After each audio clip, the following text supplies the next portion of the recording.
بسم اللہ الرحمن الرحیم۔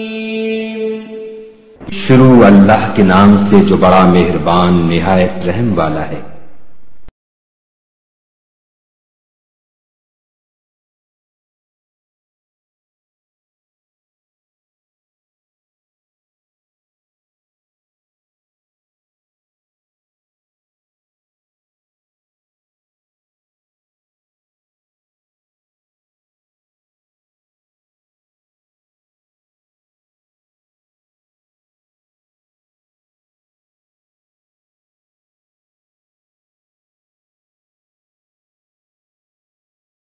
اما بعد فاعوذ باللہ السمیع العلیم من الشیطان الرجیم بسم اللہ الرحمن الرحیم والشمس وضحاها والقمر اذا تلاها والنهار اذا جلاها واللیل اذا یغشاها والسماء وما بناها والارض وما طحاها ونفس وما سواها فَأَلْهَمَهَا فُجُورَهَا وَتَقْوَاهَا۔ یہ سورہ شمس ہے اور اس سورت کا نام اس سورت کی پہلی آیت کے وجہ سے رکھا گیا وَالشَّمْسِ وَضُحَاهَا۔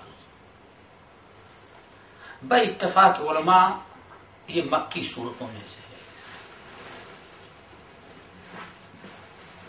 جیسے کہ پچھلے ہفتے میں نے بتایا تھا۔ حضرت معاذ بن جبل رضی اللہ تعالیٰ عنہ مغرب کی نماز پڑھا کر کے حضرت معاذ ابن جبل رضی اللہ تعالیٰ عنہ مغرب کی نماز پڑھ کر کے نبی پڑھا کر کے اپنے محلے کے امام تھے، نبی علیہ السلام کے پاس ملنے کے لیے چلے جاتے تھے مدینہ۔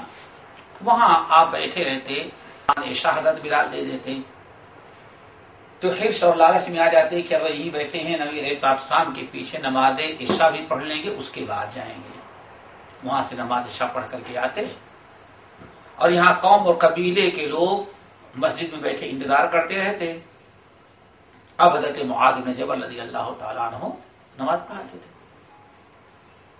نماز ایک دن کافی لمبی کر دی انہوں نے۔ ایک کسان صحابی جو دن بھر کھیتی باڑی کے اندر کام کیے تھے، ان سے نہ برداشت ہو سکا، وہ نماز کو چھوڑ دی، ان کے پیچھے سے ہٹ گئے، اپنی اکیلی نماز پڑھی اور چلے گئے۔ کہا کہ کل اللہ کے رسول سے تمہاری شکایت کریں، چلے گئے اپنا سو گئے۔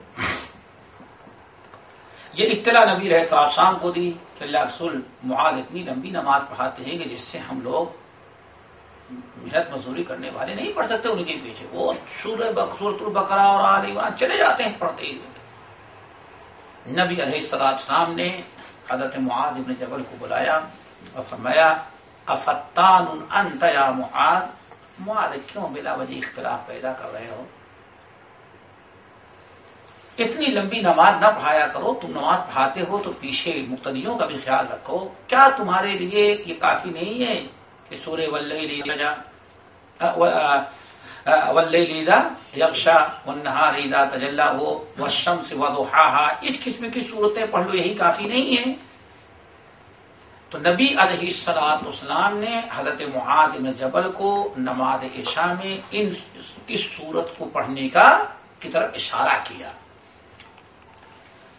اس صورت میں اللہ رب العالمین ابتدا میں کئی چیزوں کی قسم کھائی، والشمس وضحاها والقمر اذا تلاها والنهار اذا جلاها والليل اذا يغشاها والسماء وما بناها والارض وما طحاها ونفس وما سواها۔ یہ تقریباً 7-8 چیزیں ہیں جس کی اللہ تعالیٰ نے قسم کھائی ہے، اور صرف ایک چیز ثابت کرنے کے لیے، کیا فَأَلْهَمَهَا فُجُورَهَا۔ یہ اللہ تعالیٰ کا نظام ذرا دیکھیں، قسم 8 چیزوں کی کھائے اور اپنے بندوں کے ساتھ لیے، اور ثابت کتنی چیز؟ حکم صرف ایک چیز کا دے رہا ہے کہ میں 8 مرتبہ قسم کھا کے تم کو سمجھا رہا ہوں۔ اب اس پر بھی آدمی نہ سمجھے تو آدمی کی بدبختی ہے۔ والشمس، پہلی چیز جس کی اللہ نے قسم کھائی، والشمس، شمس یعنی سورج، سورج کی قسم کھائیں گے. اللہ تعالی سے بڑی کوئی ذات نہیں ہے. قسم جو کھائی جاتی ہے بڑی ذات کی سامنے والے کو بات قبول کروانے کے لیے اور اپنی بات کو میں یقین دہانی پیدا کرنا، یہ قسم کا مقصد ہوتا ہے. اسی لیے اللہ سے بڑی کوئی چیز نہیں ہے. اسی لیے اللہ کے علاوہ کسی اور کی قسم کھانا بھی اسلام میں جائز نہیں. اللہ کے ساتھ صفات کی قسم کھانی چاہیے بس. اگر اللہ تعالیٰ کسی کی قسم کھانا چاہے تو وہ کس کی قسم کھائے؟ وہ اپنے مخلوق کی قسم کھاتا ہے. اور مخلوق کی قسم جس مخلوق کی قسم کھاتا ہے اس کی اہمیت، اس کی عظمت اور مقام و مرتبے کو بڑھانے کے لیے تو رب العالمین نے پہلی قسم کھائی سورج کی. قرآن پاک میں بہت سارے مقامات پر سورج کی قسم کھائی گئی ہے. وَضُحَاهَا، اور قسم ہے یا میں قسم کھاتا ہوں سورج کی روشنی کی. یہ بھی اللہ تعالیٰ کا ضحا. جب سورج خوب واضح ہو جاتا ہے اور روشنی خوب پھیل جاتی ہے اس کو کہا جاتا ہے ضحا. تو اللہ نے قسم کھائی سورج کی، اور سورج سے جو روشنی اور نور دنیا میں پھیلتا ہے اللہ نے اس روشنی کی بھی قسم کھائی.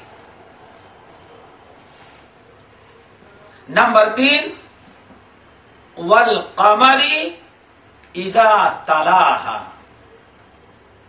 اور قسم ہے چاند کی. اذا تلاها، جب کہ سورج کے پیچھے آئے. روزانہ دیکھتے ہیں سورج جہاں غروب ہوتا ہے فوراً چاند اپنا نمودار ہو جاتا ہے اور پھر چاند اپنا سارا جوش و خروش دکھلانے لگتا ہے. جب تک سورج ہے چاند آپ کو نظر نہیں آتا، اور اگر نظر آئے گا تو بے نور نظر آئے گا. چاند کی روشنی کے سامنے سورج کے نور اور روشنی کے سامنے چاند کی روشنی بالکل ختم ہو جاتی ہے. تو اللہ نے تعالیٰ نے قسم کھایا والقمر، قسم ہے چاند کی، اذا تلاها، جبکہ وہ سورج کے پیچھے پیچھے ہے. والنہار اذا جلاها، اور قسم ہے دن کی، نہار، قسم ہے دن کی، اذا جلاها، جبکہ رات کی ساری تاریکی کو ختم کر کے دنیا کو روشن کر دیتا ہے. تاریکی ہے، انسان پریشان ہے، لائٹ چلی جائے تو پھر ذرا دیکھیں. لیکن سورج جب طلوع ہوتا ہے، آتا ہے، نکل آتا ہے تو رات کی ساری تاریکی ختم ہو جاتی. بہت بڑی چیز ہے یہ. اللہ تعالیٰ کے اس نظام کو کوئی بدل نہیں سکتا. اسی لیے جب ایک صحابی روم کے بادشاہ کے پاس گئے تو رومی بادشاہ نے ان سے کہا تمہارے نبی کیا دعوت دیتے ہیں؟ انہوں نے بتا دیا ہمارے نبی کی دعوت ہے، یہ دعوت ہے، اس سے منع کرتے ہیں، کرنے کا حکم دیتے ہیں. ہم نے سنا ہے تمہارے نبی بہت بڑی جنت کی خبر دیتے ہیں. ہاں ہاں بالکل، بہت بڑی جنت. سب سے چھوٹی جنت جو ہے وہ کتنی؟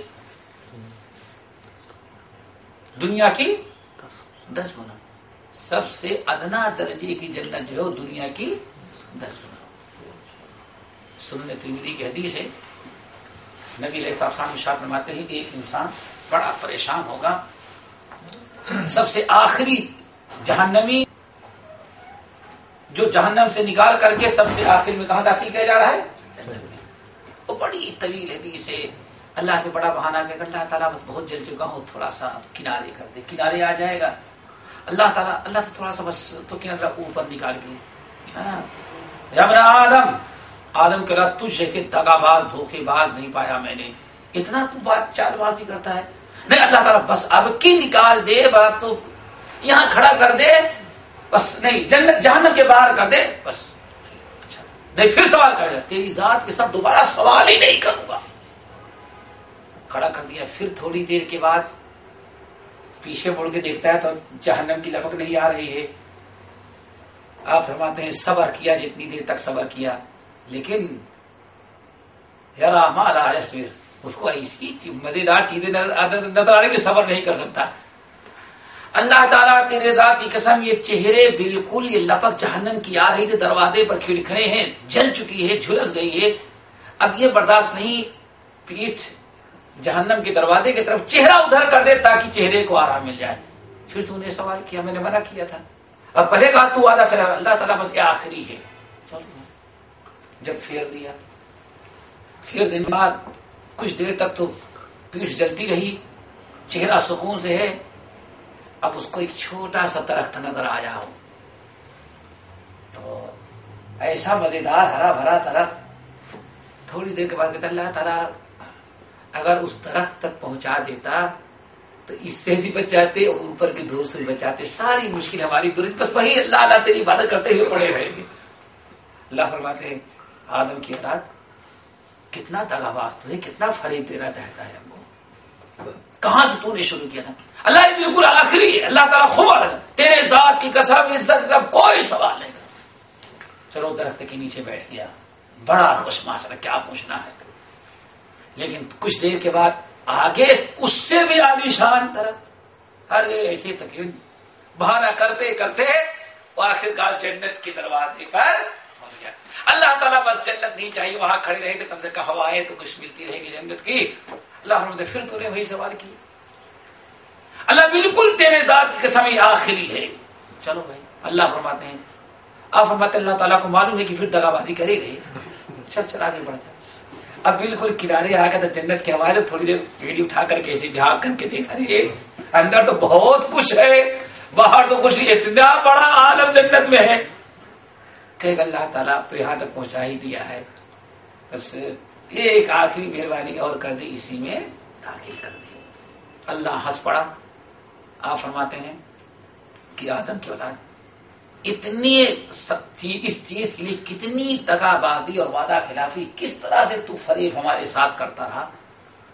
اچھا جا, کتنی بڑی جنت چاہیے, اللہ بس تھوڑی سی کہیں مل جائے جگہ بس.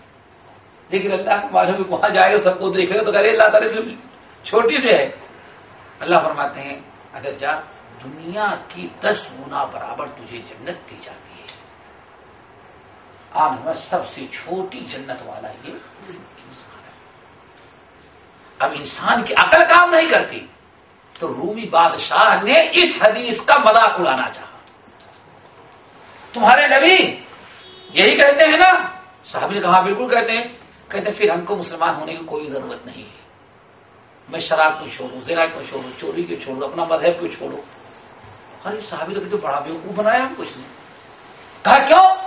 کہا اتنی بڑی جنت ہوگی تو فائنل نار جہنم کی تو جگہ ہی نہیں بچی ہے. اب جہنم سے کیوں ڈراتے ہو؟ بات اس کی ایک خر دماغ انسان عقل پر سے ہی سوچے گا. کہتا اچھا اتنی بڑی جنت ہے تو فائنل نار جہنم کہاں رہے گی؟ تو بلا وجہ مسلمان ہو کر کے برادری کو سے ناراضگی بول لینا, دنیا والوں کا دشمن بننا, اور یہ کرنا وہ کرنا, ہمیں پھر کیا ضرورت ہے؟ پتا چل گیا کہ ہاں جہنم ہوگی نہیں, صرف جنت ہی, ساری جگہ تو لے گئی جنت, جہنم کہاں بچے گی؟ اب تم بہت دیر ہو گئی جنت میں پہنچ جاؤ, لیکن جہنم تو میں رہے گی تو ہم جائیں گے کہاں؟ صحابی رسول بڑے مایوس ہوئی, اتنی محنت بھی کیا اور ظالم آخر میں سوال کیا. واپس آئے پلٹ کر کے نبی علیہ السلام کے پاس. بتا دے یا رسول اللہ, اس ظالم نے تو ایسا سوال کر دیا ہم سے. نبی صلی اللہ علیہ وسلم کا جواب ذرا دیکھیں, انبیاء کا جواب ذرا دیکھیں, ایک ہی جملے میں پوری قوم کو لاجواب. آپ نے فرمایا ارے تم اس سے پوچھتے ہوتے کہ دن اور رات کو تو جانتا ہے نا. ہاں رسول دن بھی ہوتا ہے نا. تو اس سے پوچھتے ہوئے حقوق سے کہ جب دن فائن اللیل, رات کہاں چلی جاتی ہے؟ اللہ تعالیٰ نے رات اور دن دونوں پیدا کیا. آخر دن جب آیا تو رات کہاں غائب ہو جاتی ہے, اور رات آتی ہے تو دن کہاں غائب ہو جاتا ہے؟ اللہ رسول یہ چیز سمجھ میں آئی ہوتی تو اسی وقت اس ظالم کو لاجواب کر دیتا. ایک جملے میں نبی علیہ السلام نے ایسا جواب دے دیا کہ آدمی کو سوچنے پر مجبور کہ آخر دن بھی ہے رات بھی ہے، اور رات ہے تو دن کہاں غائب ہوا؟ کہ رات اور دن کا جو اختلاف ہے، اللہ فرماتے ہیں اسی لیے وقت یہ اللہ تعالیٰ کی بڑی عظیم ترین نشانیوں میں سے ہیں۔ فرمایا واللیل اذا یغشاہا، قسم ہے رات کی جبکہ دن کی ساری روشنی پر وہ چھا جاتی، چھا گئی وہ، اس کا مطلب چھا جانے کا مطلب کہ نیچے کوئی چیز دبی ہوئی ہے، نہیں سمجھیے آپ کے فرمانے کا مطلب یہ تھا کہ واللیل اذا یغشاہا، قسم ہے رات کی جب وہ دن کی روشنی پر چھا جائے۔ کسی چیز پر چھا جانے کا مطلب ہے کیا اس چیز کا وجود ہے لیکن کوئی چیز اس کا مطلب رات رہتی ہے، لیکن اللہ تعالی اسی میں دن کو پیدا کر دیتا ہے، جس طرح سے دن اور رات دونوں موجود ہیں متضاد، ایسے ہی جنت و جہنم دونوں موجود ہیں۔ رب العالمین نے فرمایا چھٹی چیز جس کی قسم کھائی والسماء وما بناہا، اور قسم ہے آسمان کی اور اس کے بنانے کی۔ کس قدر اللہ تعالیٰ نے عالیشان آسمان بنایا۔ اللہ رب العالمین نے نبی علیہ السلام کو جس زمانے میں بھیجا تھا اور جس قوم میں آپ کے مخاطب سب سے پہلی قوم جو تھی دنیا میں، اس سے بڑی جاہل اور ان پڑھ قوم کوئی نہیں تھی، عرب۔ آج بھی عرب کے بدو ہی ہوتا ہے، ابھی بھی ہند پاک کے آئے ہوئے وہ لوگ یہاں موجود ہیں، ابھی میں نے بھی سنا ایک دن، ابھی موجود ہے، میں نے بھی سنا، اور لوگ بتاتے ہیں جہالت کا یہ عالم کہ امام رکوع میں ہے اور بدو مسجد میں داخل ہوا، اور اس کو یہ بھی مسجد میں آ رہا بار پڑھنے کے لیے، ہم نے دیکھا وہ لنگی پکڑے کدھر جا رہا ہے، وہ حمام میں جا رہا ہے، یعنی اس کو استنجا کرنے کی ضرورت ہے، استنجا کے بعد وضو کرے گا تب مسجد میں داخل ہوگا۔ اللہ میں نے دیکھا حمام جانے کے بجائے لنگی اٹھائے آیا پہلے، امام کہتا ہے یا امام ان اللہ مع الصابرین، کیا کہا؟ یا امام ان اللہ مع الصابرین، رکوع سے سر نہ اٹھانا، جھکے رہنا جب تک کہ میں وضو کر کے استنجا سے فارغ ہو کر کے نہ جاؤ۔ کیوں؟ ان اللہ مع الصابرین، اللہ تعالیٰ صبر کرنے والوں کے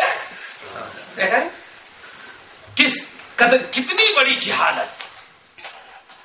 اللہ تعالیٰ نے اپنی توحید اور اپنے وجود کی جو دلیلیں دی تھیں، اس قدر ان دلیلوں کے اندر کمال ہے کہ اس وقت کے لوگ بھی ان دلیلوں کو دیکھ کر کے اللہ تعالیٰ کے وجود، اللہ تعالیٰ کے توحید کے قائل ہو سکتے تھے۔ آج دنیا جو تعلیم میں سب سے آگے گزر گئی ہے، آج بھی اللہ تعالیٰ کی وہ نشانیاں موجود ہیں، پوری دنیا والوں کو آج بھی چیلنج کر رہے، دیکھ لو افلا ينظرون وإلى السماء كيف رفعت تبارك الذي بيده الملك وهو على كل شيء قدير الذي خلق الموت والحياة ليبلوكم أيكم أحسن عملا وهو العزيز الغفور الذي خلق 7 سماوات طباقا ما ترى في خلق الرحمن من فطور کہ من تفاوت نہ سوچو، ما ترى في خلق الرحمن من تفاوت،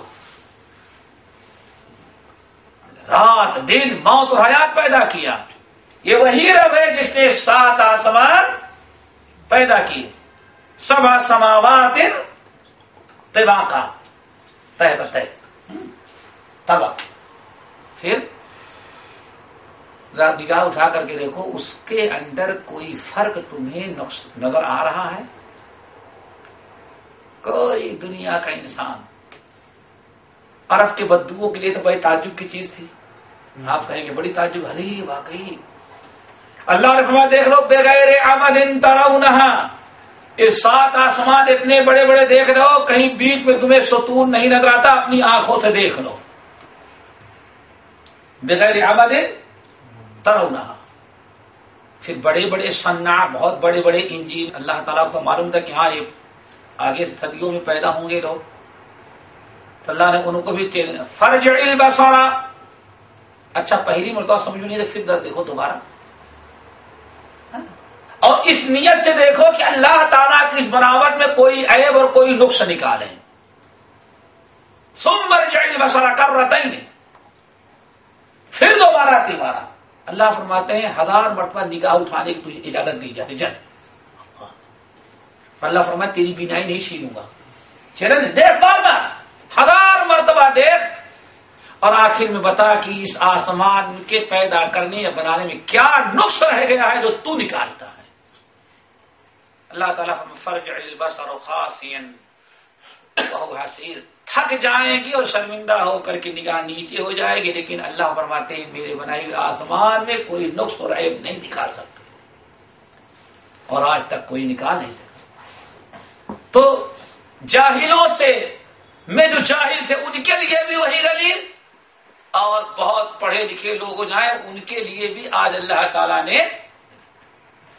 تو بھائی اللہ رب العالمین دلیلیں وہ دیتا ہے جس سے پڑھے ہی لکھے لوگ نہ سمجھے بلکہ جاہل لوگ بھی سمجھ جائیں، جاہل لوگ بھی سمجھ جائیں. اللہ تو فرمایا والسماء وما، اللہ تعالیٰ بنا، اللہ کی بناوٹ میں والسماء وما بنا. ابھی ہمارا اور آپ کا ایمان کیا بتائیں، ایمان کیا، بہرحال سارا بھروسہ ہمیں ہو گیا کہ ہاں کہیں فرانس کی اس ٹیم نے یہ خبر دے دیا ہے، جرمن کی کسی ٹیم نے یہ خبر دے دیا. آج سے 4-5 سال قبل دنیا کو بیوقوف بنانے کے لیے فرانس نے اعلان کیا تھا کہ آسمان ذرا گندا ہو گیا، اس لیے میں ایک ٹیم بھیج رہا ہوں اس کو صاف کرنے کے لیے. ارے اس کنارے سے دوسرے کنارے تک پہنچ تو سکتے نہیں، لیکن بس جھوٹ بولنے کے لیے آدمی کہہ سکتا ہے کہ ہاں بھائی بڑی ترقی کر گئی، وہاں تک جا رہا ہے. یہ میرے بھائی کہنے کی بات ہے. ہندوستان میں پتا چل گیا کہ گنگا کا پانی بڑا گندا ہو گیا ہے، تو انڈیا گورنمنٹ بی جے پی اپنے دور حکومت صاف کراتی رہی، پتا چلا پہلے سے زیادہ گندا ہو گیا ہے. کیوں؟ جو گندگی کنارے جمی ہوئی تھی اس کو کریدنے لگے تو ان کے ہاتھ میں کم آئی، پانی بھی زیادہ بڑھ گئی. آخرکار تھک کے چھوڑ دیے، نہیں جیسے ہے ویسے ہی رہنے دیتی. یہ ایک ندی کا پانی گنگا کا نہیں صاف کر سکتے تو آمان تک پہنچ کر کے اس کی صفائی کیا کریں گے؟ یہ اللہ تعالیٰ کا چیلنج ہے کہ دوڑ دیکھو، فرجع البصر کرتین، بار بار نگاہ اٹھا کے دیکھو. اگر کچھ نقص ہے تو بتاؤ، لیکن اللہ نے فرمایا آنکھیں تمہاری تھک جائے گی، اور آخر میں سر نیچا کر کے مارے شرم کے جھک جاؤ گے. نہیں بھائی ہمیں تو کوئی عیب نظر نہیں ہے. اللہ نے قسم کھائی اس بناوٹ کی، والسماء وما، قسم ہے آسمان کی اور اس کی بنانے کی، کس قدر اللہ تعالی نے بنایا. والارض وما طحاها، اور قسم ہے زمین کی اور اس کے بچھا دینے کی. اللہ تعالی نے زمین بچھا کر کے بہت ہی بہترین چیز انسان کی مخلوق کے لیے بنا دیا. پورے قرآن پاک میں آپ دیکھیں گے یہ زمین جو ہے جس پر ہم چلتے پھرتے ہیں، اس کو بھی اللہ تعالیٰ اپنی عظیم ترین نشانیوں میں سے بنایا ہے. وَالْأَرْضَ فَرَشْنَاهَا فَنِعْمَ الْمَاهِدُونَ، اے لوگوں اور زمین کو ہم نے تمہارے لیے بچھونا بنایا ہے. فَنِعْمَ الْمَاهِدُونَ، ہم کتنا بہترین اس کو ہموار تمہارے کام کے لائق بنانے والے ہیں. پھر وَالْجِبَالَ أَوْتَادًا، یہ بھی نہیں جیسے حدیث کے اندر زمین ہے کس پر، تو دنیا بھی جانتی ہے زمین کس پر ہے، پانی پر. پانی پر ایک کشتی کھڑی رہتی ہے، دیکھو کیا حالت اس کی بنتی ہے. اتنی بڑی زمین ہے. اس زمین کو اللہ رب العالمین نے ایسے بنا نہیں دیا بیکار میں، اس کے بنا دینے کے بعد آپ کے رہنے کے لائق بنایا. وَالْأَرْضَ فَرَشْنَاهَا فَنِعْمَ واحد وَجَعَلَ لَكُمُ الْأَرْضَ بِسَاطًا لِتَسْلُكُوا فِيهَا سُبُلًا فِجَاجًا. اے لوگو وَالْجِبَالَ أَرْسَاهَا، یہ زمین پانی پر ہے اور یہ حرکت کرتی رہی تھی. اللہ فرماتے وَالْجِبَالَ أَرْسَاهَا، ہم نے بڑے بڑے پہاڑوں کے ذریعے زمین کو حرکت کرنے سے روک دیا. یہ جو پہاڑ بنے ہیں بیکار نہیں ہیں. رات دنیا سوچے ساری پہاڑوں کو توڑ دیں گے تو زمین آنے کے بارے میں تمہاری بلڈنگیں نہیں روک پائیں گے بھائی. یہ پہاڑ اللہ نے بڑے مقصد کے تحت پیدا کیا. والجبال ارساہا، ہم نے پہاڑوں کو پیدا کر کے زمین میں گاڑ دیا ہے مضبوط. کس لیے؟ تاکہ زمین حرکت نہ کر سکے. اور کتنا بہترین، بڑی سے بڑی کشتی ہوتی ہے اس کا لنگر کھینچ کے گاڑ دیتے ہیں جب بھی وہ ہلتی رہتی ہے. اللہ نے ایسا نظام بنایا کہ زمین اپنی جگہ پہ ٹھہری، اور کہیں زلزلہ آتا تو سیکنڈوں کا، ارے بس 3 سیکنڈ کا تھا، اتنے پتا چلتا آدھا ملک زمین کے اندر چلا گیا. لیکن اللہ تعالیٰ کا شکر انسان نہیں ادا کرتا.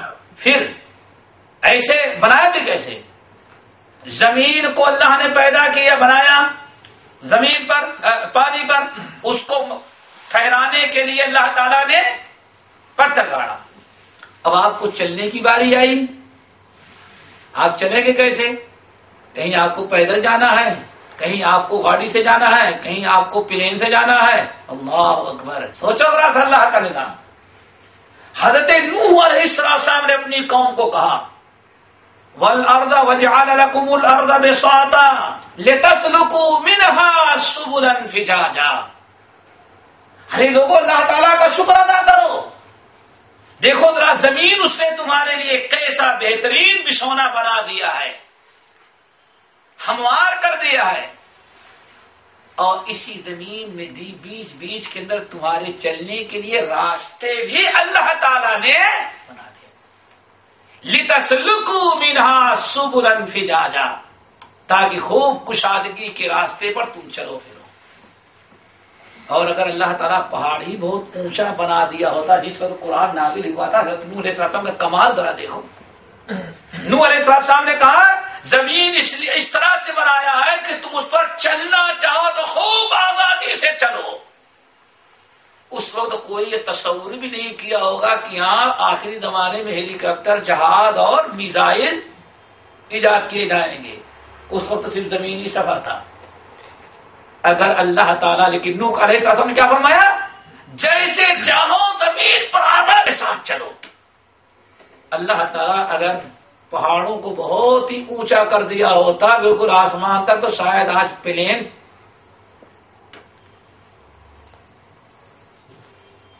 چلتے ہی نہیں، ختم ہی ہو جاتے. یہاں بغیر پہاڑ کے ٹکرائے تو اتنے ایکسیڈنٹ ہو رہے ہیں وہ پتہ نہیں کتنے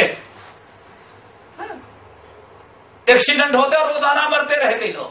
لیکن اللہ تعالیٰ کمال ذرا دیکھو، پہاڑ کو اتنا اونچا بنایا کہ جس سے زمین ٹھہری رہے. اتنا اونچا آسمان تک نہیں پہنچا دیا کہ آئندہ پیدا ہونے والی سواریاں تمہاری چل ہی نہ سکے زمین پر. وَجَعَلَ لَكُمُ الْأَرْضَ بِسَاطًا لِتَسْلُكُوا مِنْهَا سُبُلًا فِجَاجًا، آزادی کے ساتھ چلو. پھر وَجَعَلَ لَكُمُ الْأَرْضَ ذَلُولًا فَامْشُوا فِي مَنَاكِبِهَا وَكُلُوا مِن رِّزْقِهِ وَإِلَيْهِ النُّشُورُ. یہ زمین کوئی معمولی چیز ہے. اللہ فرماتے ہیں زمین کو میں نے اتنی سخت بھی نہیں بنایا کہ تم چل نہ سکو، چبھتے رہے، ورنہ ننگے پیر بیچارے کہاں چلتے، یہ آپ کے جوتے چپل کہاں چلتے، پہاڑ پہ پھٹ جائیں گے. اللہ فرماتے ہیں زمین کو میں نے نرم بنایا جس پر تم آسانی سے چلو، تمہارے چلنے میں تمہارے پیروں کو تکلیف نہ ہو. اور اتنا دلدل بھی نہیں بنایا کہ چلنے لگو تو زمین میں. یہ کتنے انعامات اللہ تعالیٰ نے اس زمین کے ذریعے ہمارے اوپر کیا ہے. وَالْأَرْضِ وَمَا طَحَاهَا وَنَفْسٍ وَمَا سَوَّاهَا، اور قسم ہے نفس کی اور جو اللہ نے اس کو بالکل درست بنایا ہے. یہ نفس آپ کا بھی اللہ تعالیٰ کی بڑی نعمت ہے. اللہ فرماتے ہیں ہم نے نفس کو بالکل برابر درست ٹھیک ٹھاک بنایا ہے. ٹھیک ٹھاک کا مطلب حدیث قرآن پاک سورہ روم وغیرہ کی آیت، صحیح بخاری و مسلم کی حدیث، آپ فرماتے ہیں کہ اللہ تعالی ہر انسان کو فطرت اسلام پر بالکل ٹھیک ٹھاک پیدا کیا ہے. بالکل اس کے اندر نہ ہندو کا اثر ہے، نہ عیسائی کا ہے، نہ یہودی کا ہے، نہ بدھسٹ کا ہے. صرف اس کی فطرت جو ہے اس میں اللہ نے فرمایا کیا رکھا ہے، ہم نے اسلام رکھا. فطرت اللہ التی فطر الناس علیہا، اس لیے ماں باپ کو مخاطب کیا. ہم نے تمہیں جو اولاد دیا ہے، تمہیں بچے دیے ہیں. فطرت اللہ التی فطر الناس علیہا، اللہ تعالی نے بہترین فطرت اسلام پر ان کو پیدا کیا ہے. کل مولود یولد علی الفطرہ، ہر بچے کو اللہ تعالیٰ فطرت اسلام پر پیدا کرتا ہے. اللہ فرماتا ہے لا تبدیل لخلق اللہ، اللہ نے بچے کو جس فطرت اسلام پر پیدا کیا خبردار اس کو بدلنا نہیں. اللہ اکبر. اللہ قسم کھا رہے ہیں آپ کی بیٹی، آپ کے بیٹے، آپ کی اولاد، اللہ تعالیٰ کا کرم ہے کہ سب کو فطرت اسلام پر پیدا کیا. اللہ حکم دیتے ہیں بس اس کو باقی رکھو، لیکن انگریزوں ہندوؤں کے حوالے کر کے ہم خود بچوں کو فطرت سے بدل. فطرت اللہ التی فطر الناس علیہا لا تبدیل لخلق اللہ. خبردار اللہ تعالیٰ کی اس دی ہوئی صلاحیت جس پر بچے کو پیدا کیا ہے اس کو تبدیل نہیں کرنا، بدلنے نہ پائے وہ. لیکن آپ فرماتے ہیں اللہ تعالیٰ تو پیدا کیا مسلمان اسلام پر، فَأَبَوَاهُ يَهُودَانِهِ أَوْ يَنَصَّرَانِهِ أَوْ يُمَجِّسَانِهِ. اب بچے کے ماں باپ غلط تعلیم و تربیت دے کر کے بچے کو یہودی بنا دیتے ہیں، کچھ لوگ عیسائی بنا دیتے ہیں، کچھ لوگ مجوسی بنا دیتے ہیں. اور آپ نے فرمایا دیکھ لو ہم نے تو بکری کے بچے کو پیدا کیا تو دونوں کان برابر تھے، کہیں کٹا نہیں تھا. بعد میں مشرکوں نے بابا کے نام بکری کے بچے کا کان کاٹ کر کے اس کو عیبدار بابا کا بکرا بعد میں بنایا. کان کاٹتے ہیں نا، اللہ کان کٹا نہیں پیدا کیا بکری کے بچے کو، بالکل صحیح سالم. لیکن بابا کے نام کس نے چھوڑ دیا؟ بکری کے مالک نے، اور سوراخ کر دیا، کان کاٹ دیا کہ ہاں ہم نے نظر مانی تھی کہ بیٹا دے گا تو ایک بکرا بابا کے درگاہ پر چھوڑ دیں گے، کان کاٹ کر کے چھوڑ دیا. آپ جس طرح سے ہم نے اس بکری کے بچے کو مالک کے لیے بالکل حلال صحیح سالم پیدا کیا تھا، کان کاٹ کر کے بابا کے نام چھوڑنے والا کون تھا؟ بکری کا مالک تھا. آپ فرماتے ہیں ایسے ہی اللہ تعالیٰ بچہ اولاد تو بالکل صحیح سالم فطرت اسلام کی دیتا ہے، لیکن ماں باپ غلط تعلیم و تربیت اور لاپرواہی بچے کو یہودی، عیسائی، ہندو، کمیونسٹ، اور آج کے اسلام میں کیا روشن خیال، کیا ماڈرن، یہ بہت پرانے بیوقوف لوگ ہیں نا. یہ ساری تبدیلیاں کون لاتا ہے؟ ماں باپ. اللہ فرماتے ہیں وَنَفْسٍ وَمَا سَوَّاهَا، میرا کمال ذرا دیکھو میں نے نفس کو کتنا اچھا بنایا تھا. لیکن نفس کو بگاڑنے والے، انسان کو بگاڑنے والے تم خود ہو. پھر اللہ فرماتے ہیں فطرت ہی پر پیدا کر دینے کے ساتھ ساتھ اور ہم نے کیا کمال کیا؟ فَأَلْهَمَهَا فُجُورَهَا وَتَقْوَاهَا. اللہ تعالیٰ اس دنیا کو دارالامتحان قرار دیا ہے فرشتوں کے لیے. بھائی فرشتوں میں کیا کمال ہے؟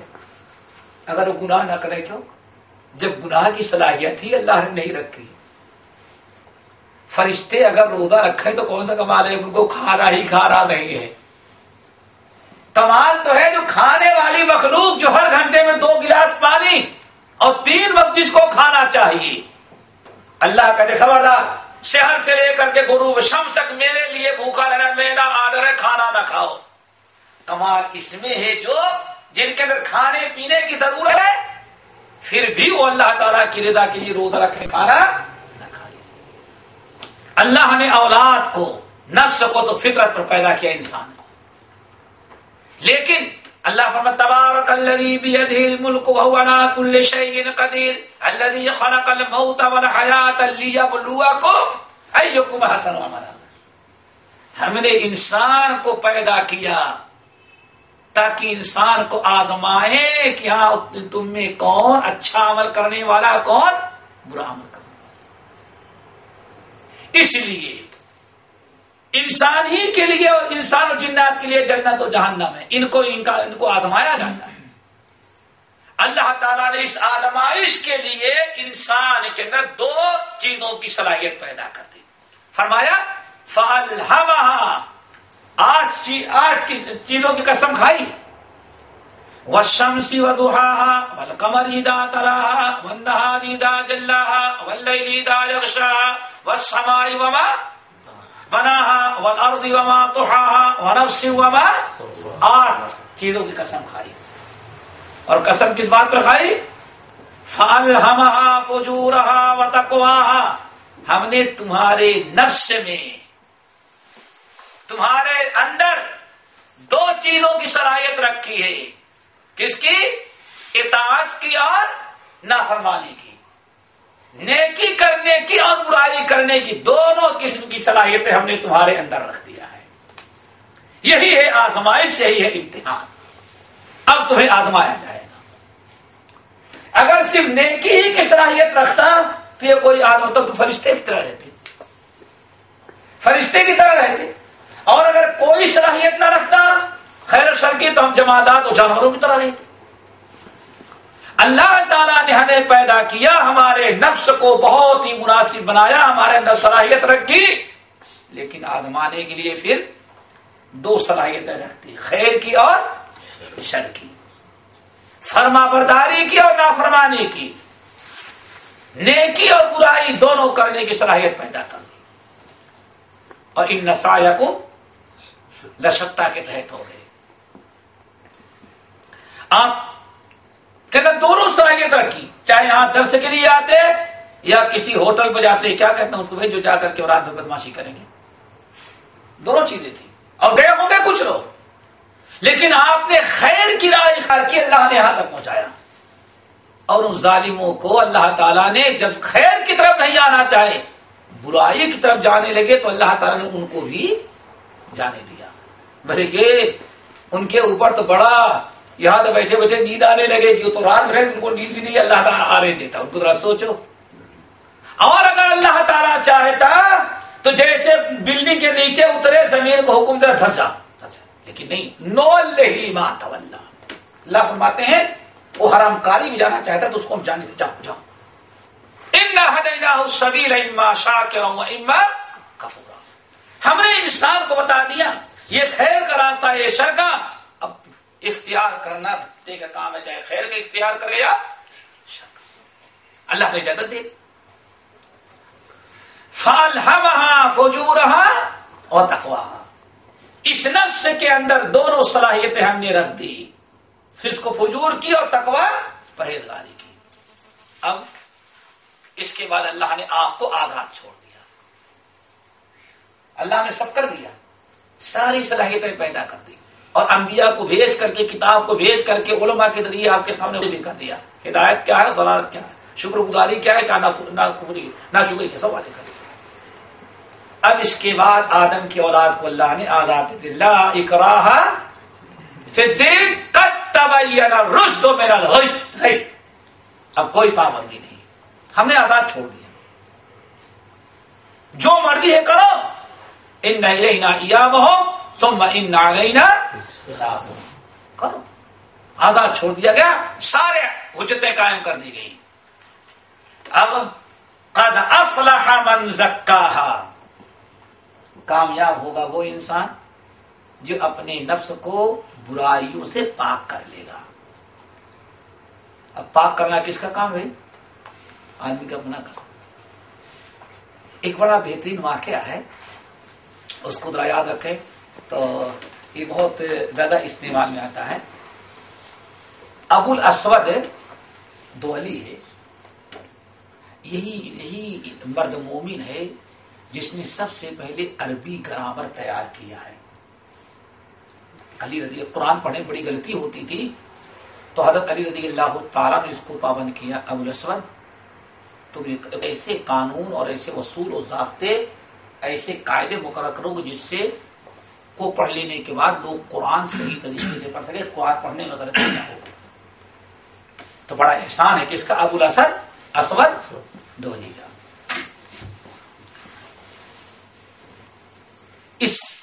یہ بڑا مشہور ہوا. تو حضرت عمران ابن حسین، اللہ اکبر، یہ بڑا اہم اور پیارا واقعہ ہے. حضرت عمران ابن حسین رضی اللہ تعالی عنہ نے ایک مرتبہ اس سے پوچھا، ذرا بتاؤ جو لوگ عمل کرتے ہیں، اللہ اکبر، جو لوگ عمل کرتے ہیں، جو لوگ عمل کر رہے ہیں، کیا جو لوگ عمل کر رہے ہیں پہلے سے اللہ تعالیٰ نے لکھ دیا ہے ویسے آدمی کر رہا ہے، یا کہ بندہ جب کر لے گا تب اللہ لکھے گا؟ مسئلہ کس کا تھا؟ تقدیر کا. اہل سنت والجماعت کا عقیدہ ہے کہ اللہ نے سب کچھ لکھا ہے، لیکن لکھا کب؟ بندے کو اختیار دیا. اللہ تعالیٰ کو معلوم ہے کہ ہاں یہ بندہ کیا، اللہ تعالیٰ نے تقدیر لکھی اپنے علم کے مطابق. نہیں سمجھے؟ ذرا سمجھے پہلے. اللہ تعالیٰ نے تقدیر جو لکھی اپنے علم کے مطابق. آپ جانتے ہیں کہ سب کی روح اور سب کی کا نفس پہلے سے اللہ نے پیدا کیا ہے، اور سارا معاملہ کس کا ہے؟ نفس کا. نفس ہے تو آپ کی آنکھیں کام کر رہی ہیں، نفس ہے تو آپ کا ہاتھ کام کر رہا ہے، نفس ہے تو آپ کے جسم کے سارے اعضاء کام کر رہے ہیں. اور ملک الموت جب نفس نکال لیے تو سب کا. ابھی اگر کسی کو قتل کر دیا جائے تو بہت بڑا کیس بن جاتا ہے. اگر کسی کو زندہ گاڑ لے تو پوری دنیا ایک طرف ہو جائے گی، اور مرنے کے بعد پیسہ لے کر کے لوگ قبر کھدوا کر کے آپ مردے کو دفناتے ہیں. کیوں؟ جب جان نکل گئی تو اس جسم کی کوئی قدر قیمت نہیں. اور نفس اللہ نے بہت پہلے پیدا کیا. نفس کو اللہ نے اختیار دیا تو اللہ تعالیٰ کو معلوم ہے کہ نفس کیا اختیار کر رہا ہے، خیر کیا شر کی. جو نفس جو کرنا چاہتا تھا اللہ تعالیٰ نے اپنے علم کے مطابق لکھ دیا. اب اللہ زبردستی نہیں کیا. آپ کا نفس چاہ رہی نہیں میں تو عالم بنوں گا، اللہ تعالیٰ نے مرحبا بھی، بہت خوشی کی بات ہے، اللہ تعالیٰ نے آپ پر پاور. آپ نے کہا مسٹر بنیں گے تو اللہ نے بیٹھی ہے بھائی تیری مرضی، مسٹر بن، دہریہ بن، جو مرضی ہوتی بن. ہماری طرف سے ہم نے اختیار دیا، بتا دیا گیا کہ ہاں یہ خیر کا راستہ ہے، یہ شر کا، تیرا اپنا فیصلہ ہے. اللہ نے زبردستی نہیں کہ نہیں تم کو تو میں یہ نہیں بننے دوں گا. نہیں، اللہ تعالیٰ کا چاہتا تو یہ ساری دنیا ہے مسلمان، لیکن امتحان نہ ہوتا. جو آپ کرنا چاہے اللہ نے اس کو لکھ لیا.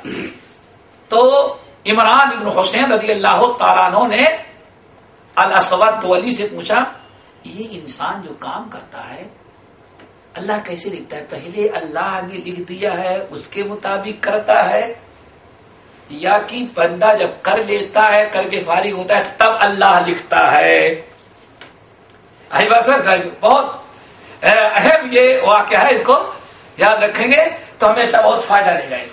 تو ابو الاسود نے کہا کہ ہاں بالکل اللہ نے پہلے لکھا ہے، بندہ کیا کرے گا اللہ نے پہلے اس کو لکھا ہے، اسی لکھے کے مطابق وہ کرتا ہے. تو حضرت عمران بن حسین نے کہا اس کا مطلب اللہ نے بڑا ظلم کیا. عمران بن حسین جنرل قدر صحابی، کہا اس کا مطلب اللہ نے ظلم کیا؟ دوری نے کہا نہیں بالکل نہیں ظلم کیا. کہا پھر اللہ تعالیٰ نے لکھ دیا بندہ ایسے کر رہا ہے. کہا اللہ نے ظلم نہیں کیا، اللہ تعالیٰ کا بندہ ہے، اللہ جو چاہے جیسے چاہے اس کے ساتھ کرے، کسی کی کیا بگڑتا ہے؟ نہیں سمجھے؟ بندہ کس کی ملکیت ہے؟ اللہ کی. ارے بھائی موبائل آپ کہے چاہے اوپر والے جیب میں رکھے یا نیچے والے جیب میں رکھے، ادھر کے پینٹ میں رکھے، جیب میں رکھے یا ادھر رکھے، سر پر رکھے، آپ کی مرضی۔ حضرت عمران بن حسین نے جب پوچھا، کہا بھائی بندہ کرتا ہے وہی جیسے اس کی تقدیر میں لکھا گیا ہے اور ظلم نہیں ہے، کیوں؟ اللہ تعالیٰ بندے کا مالک ہے، اللہ جو چاہتا ہے جیسے وہ کرتا ہے۔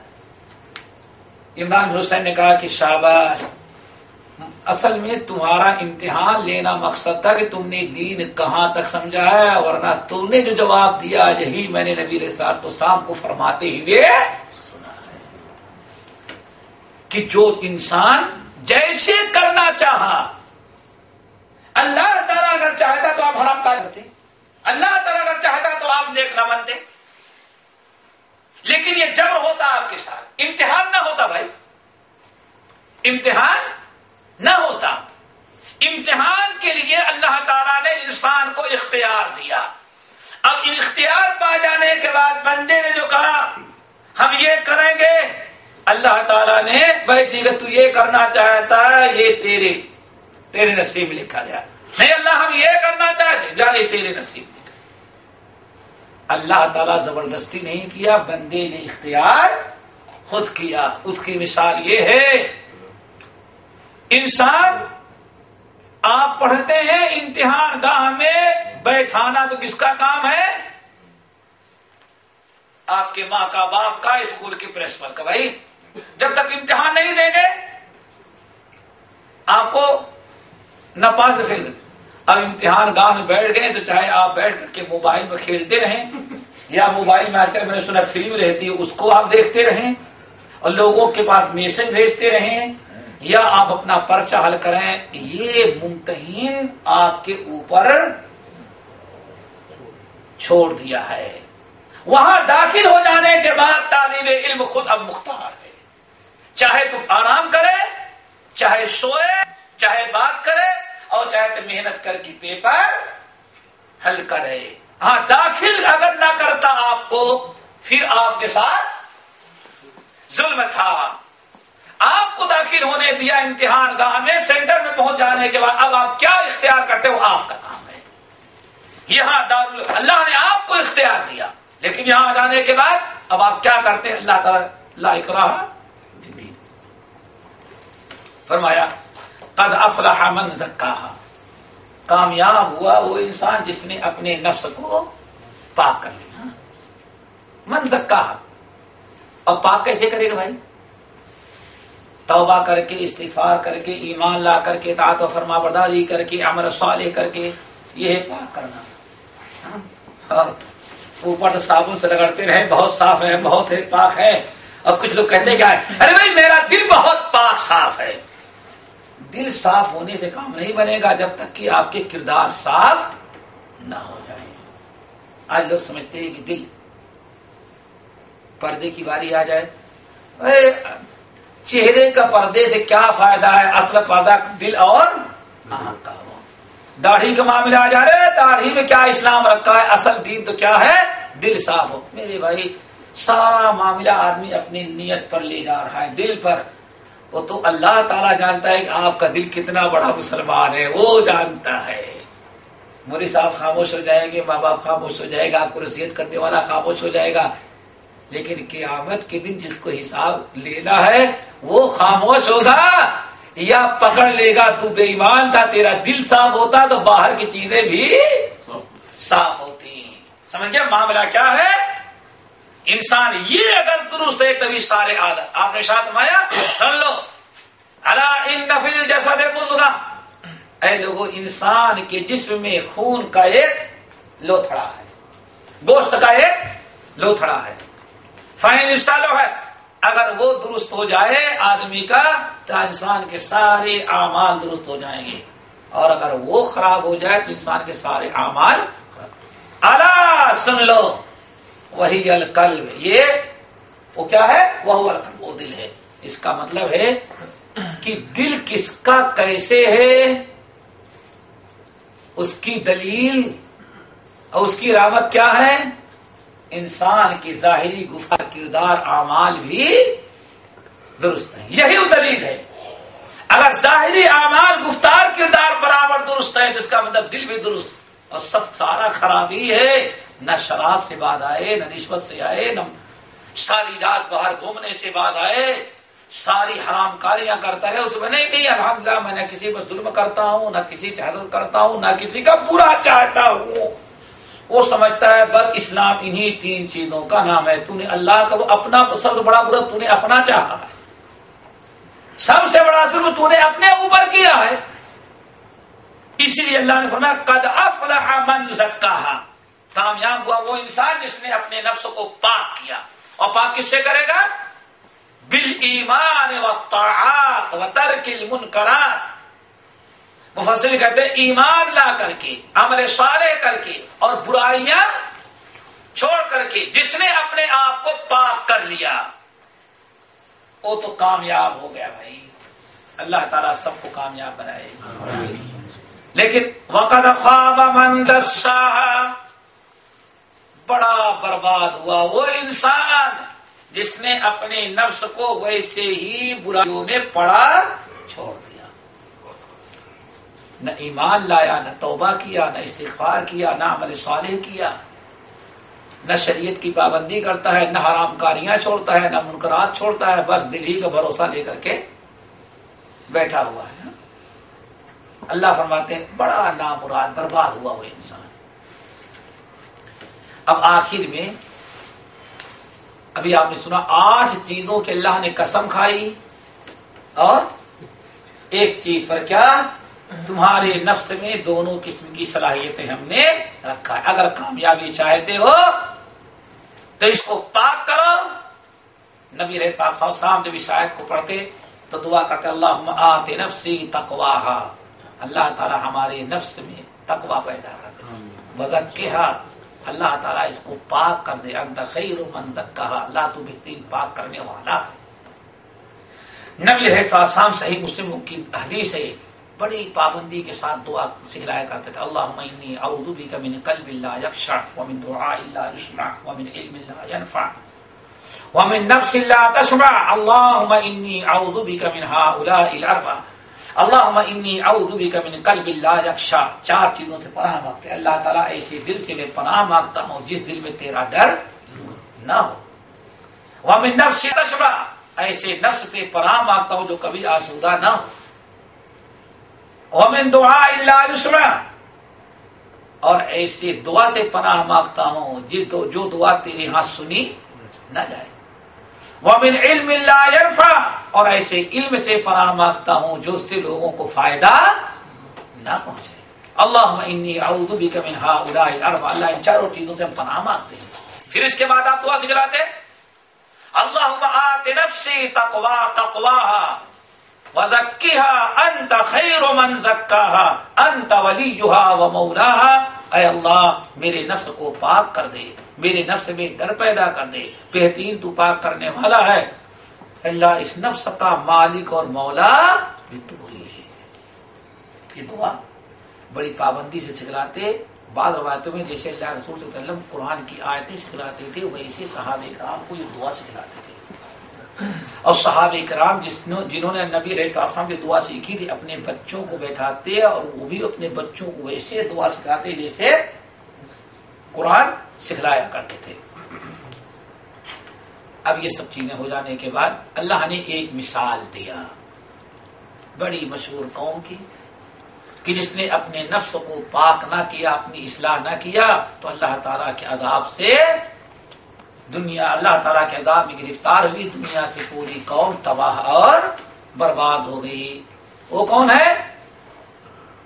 کذبت ثمود بطغواہا اذ انبعث اشقاہا فقال لهم رسول الله ناقة الله وسقياها فكذبوه فعقروها فدمدم عليهم ربهم بذنبهم فسواها ولا يخاف عقباها. اللہ نے فرمایا اب مثال دیا لوگوں کو، اگر اپنے نفس کو پاک نہیں کرو گے تو وہی انجام برائیوں کی وجہ سے آئے گا تمہارے اوپر جو انجام قوم سمود کا ہو چکا ہے. کذبت ثمود بطغواہا، قوم سمود نے جھٹلایا اپنی سرکشی کے ساتھ. کیا جھٹلایا؟ کس کو جھٹلایا؟ اللہ تعالیٰ کے پیغام کو، اللہ کے رسول صالح علیہ السلام کو. حضرت صالح علیہ السلام سے موجودہ طلب کیا. گابن اونٹنی اگر دیکھ لیں گے، واقعی پہاڑ سے گابن اونٹنی نکلی اور قوم نے دیکھ لیا، اب ایمان لانا چاہیے. حضرت صالح علیہ السلام کہتے ہیں لہا شرب ولکم یوم ولکم لہا شرب، تو اس کے ایک دن تو کنویں پر یہ پانی پیے گی اور دوسرے دن تمہارے جانور پانی پیئیں گے. خبردار، ایس اونٹنی کہیں بھی کھاتی پیتی رہے، اس کو کبھی مارنا نہیں، کبھی نقصان نہیں پہنچانا اس کو. اللہ اکبر. پوری قوم کو اس طرح سے نصیحت کیا، موجودہ دیکھ بھی لیا، لیکن قوم کے اندر سرکشی، تمرد غالب. یہاں تک کہ اللہ فرماتے ہیں وَكَانَ تِسْعَةُ رَهْطٍ فِي الْأَرْضِ کیا ہے؟ وَكَانَ فِي الْمَدِينَةِ تِسْعَةُ رَهْطٍ يُفْسِدُونَ فِي الْأَرْضِ وَلَا يُصْلِحُونَ. اللہ فرماتے ہیں پوری قوم کے اندر 9 بدماش تھے، وہی پورے ملک کے اندر فساد پھیلاتے تھے. ایک دن جو قوم کا سب سے بڑا دادا بدماش، دادا کہتے ہیں کیا کہتے ہیں جو بدماش دادا، گیری کرنے والا، جس نے اپنے بدماشی سے پورے شہر کے لوگوں پر قبضہ کر رکھا تھا، جمع رکھا تھا. اِذِ انبعث أَشْقَاهَا، جس کا نام کہا ہے قدار ابن صالح. قدار ابن صالح، وہ صالح تلوار لیا اور کھڑا ہوا اور کہا میں اس اونٹنی کو ختم کر دیتا ہوں آج. حضرت صالح علیہ السلام نے روکا، خبردار اونٹنی کو نقصان نہیں پہنچانا. لیکن سارے گاؤں کے لوگ خاموش، اس کو روکتے نہیں. اس ظالم اٹھا، کذب ثمود بطغواها اذ انبعث اشقاها. پوری قوم کا سب سے بڑا بدبخت قدار ابن صالح جو تھا اٹھا. اللہ کے رسول کرنے خبردار اس کو نقصان نہیں پہنچانا. ناقۃ اللہ وسقیاها، اللہ کی اونٹنی کو نقصان نہیں پہنچانا. اور جس دن اس کا پانی پینے کی باری رہتی ہے اس میں بھی کوئی خلل اندازی نہ کرو، اس اونٹنی کا احترام کرو. لیکن فکذبوہ، ظالموں نے جھٹلایا. فعقروها، وہ ظالم قدار ابن صالح آگے بڑھا اور اونٹنی سامنے چل رہی تھی، دوڑ کر کے اونٹنی کے پیر پر مار کر کے کوچیں کاٹ دی. یہ رگ جو ہوتی ہے، یہ پیر کی جو رگ ہے، کوچیں، ان کی خاص چیزیں، ان کے کاٹ دینے کے بعد جسم کا سارا خون نکل جاتا ہے. اونٹنی بڑے زور سے چلائی. صالح علیہ السلام باہر آئے. ظالموں نے کیا کیا؟ اللہ تعالیٰ کے عذاب سے بچو. اتنے میں اونٹنی چیخی چلائی، گری اور ختم ہو گئی. صالح علیہ السلام پوری قوم پر بڑا افسوس، تم نے اللہ تعالیٰ کی اس اونٹنی کو قتل کر ڈالا. یہی ایک اونٹنی جس کو ناقۃ اللہ کہا گیا، یہ اللہ کی نشانی تھی، اونٹنی کو قتل کر ڈالا. صالح علیہ السلام پریشان. اللہ نے ارشاد، پریشان نہ ہو، آپ پریشان نہ ہو، بس آپ ایسا کریں ذرا ایمان والے ساتھیوں کو لے آؤ شہر سے باہر. بس اب وقت آ گیا ہے، اب ان کے لیے ہدایت کا دروازہ بند. جب اتنی زیادتی کر رہے ہیں آپ اپنے ساتھیوں کو لے آؤ، نکل جائیں. صالح علیہ السلام نکل گئے. فاخذتهم الرجفہ، سب سے پہلے تو جبرائیل امین نے بہت زور سے چلا کے آواز لگائی. اس قدر آواز لگائی سارے ظالموں کے کلیجے پھٹ گئے اور سب یہ پکڑ کر کے فاخذتهم الرجفہ. پھر زلزلہ آیا، سب کے سب اوتھے منہ ختم، ایک انسان نہ بچا. اللہ فرماتے ہیں فَكَذَّبُوهُ فَعَقَرُوهَا. اتنی نصیحتیں کرنے کے باوجود بھی اس ظالم قوم نے سالوں سال ہمارے نبی ایمان کی دعوت دیتے رہے اور سمجھاتے رہے. اونٹنی جیسا معجزہ انہوں نے دیکھ لیا اور ساری چیزیں تفصیل کے ساتھ ہمارے نبی نے بیان کیا، لیکن اس کے باوجود بھی انہوں نے اپنے نفس کو پاک نہیں کیا، اپنی اصلاح نہیں کیا، نہ ایمان لائے نہ عمل صالح کی، بس نفس کے اندر جو برائی کرنے کی صلاحیت تھی اسی کو استعمال کیا، خیر کی صلاحیت کو استعمال نہ کیا۔ اللہ کا عذاب آیا، فَدَمْدَمَ عَلَيْهِمْ رَبُّهُمْ بِذَنبِهِمْ، بس فَدَمْدَمَ عَلَيْهِمْ رَبُّهُمْ بِذَنبِهِمْ، ان کے رب نے عذاب نازل کر دیا، بِذَنبِهِمْ، ان کے گناہوں کے سبب۔ اللہ تعالی بغیر گناہ کے کسی قوم کو عذاب نہیں دیتا، اور گناہ پر بھی فوراً نہیں دیتا، بلکہ اللہ تعالیٰ ان کے پاس نبی بھیجتے ہیں، ان کے پاس اپنی نشانیاں بھیجتے ہیں، پھر چھوٹے چھوٹے عذاب کے ذریعے ان کو تنبیہ کی جاتی ہے۔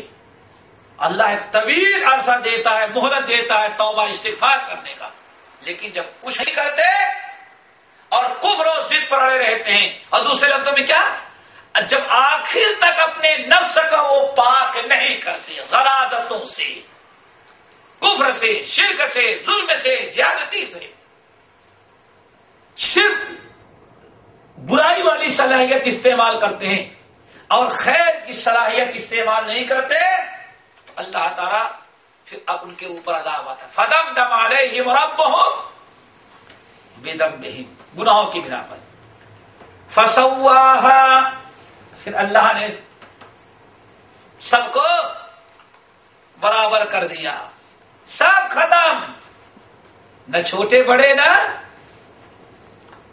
نہ چھوٹے بچے نہ بڑے۔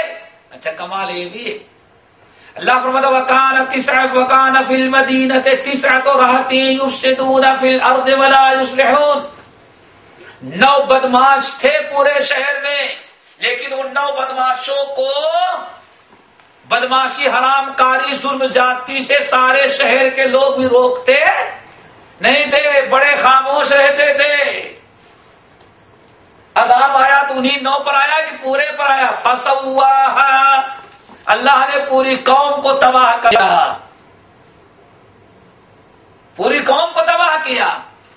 اس سے پتا چل گیا اللہ کا عذاب آتا صرف مجرم ہی نہیں، مجرموں کو جو روکتے نہیں، مجرموں کو جو ہاتھ نہیں پکڑتے، مجرموں سے کو جو منکر سے منع نہیں کرتے، تماشا دیکھتے رہتے ہیں، اسی بغیر یہ بھی بھائی کیا کرے، زمانہ بھی اب اسی کا ہے۔ پھر ایسے روشن خیال بھی جاتے ہیں، خاموش رہنے والے بھی جاتے ہیں، صرف مجرمین نہیں بلکہ ان سے محبت کرنے والے بھی جاتے ہیں۔ صرف بچے کون؟ حضرت صالح، کیوں قوم سے ان کو روکتے تھے، بچے کون؟ ان کے ایمان والے ساتھی، کیوں قوم کی برائیوں کو پسند نہیں کرتے تھے۔ کیا حشر ہوگا اس امت کا؟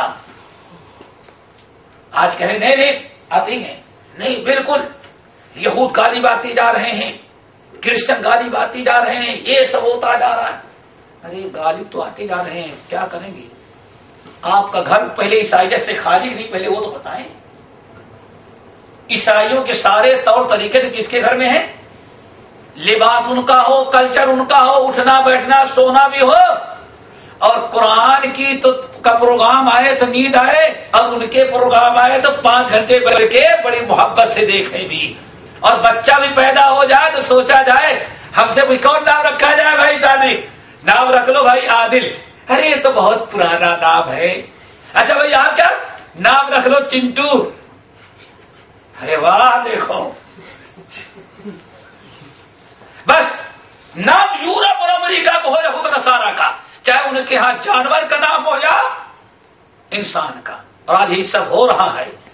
آج کتنے مسلم گھرانے ایسے ہیں صرف یہود نصارہ کے نقل تقلید میں آ کر کے، ان کے گھر میں کبھی حلال جانور بکرا تو نظر نہیں آتا، لیکن کتے ضرور نظر آ رہے ہیں۔ آج جن کتوں کے متعلق نعوذ باللہ جہاں رحمت کے فرشتے نہ آئے، تو میرے بھائی سوچنا یہ کہ ہم ان سے کتنی نفرت کرتے ہیں، ساری محبت تو ہماری ان کے ساتھ ہے۔ اللہ نے پھر کیا فرمایا؟ سورہ ہود آیت نمبر 113 یا 112، وَلَا ترکنوا الی الذین ظلموا فتمسکم النار. مومنو خبردار، ان یہود و نصارا اور ظالموں کی طرف ذرہ برابر مائل نہ ہونا. ان کی محبت ان کے حرام کاریوں سے متاثر نہ ہونا.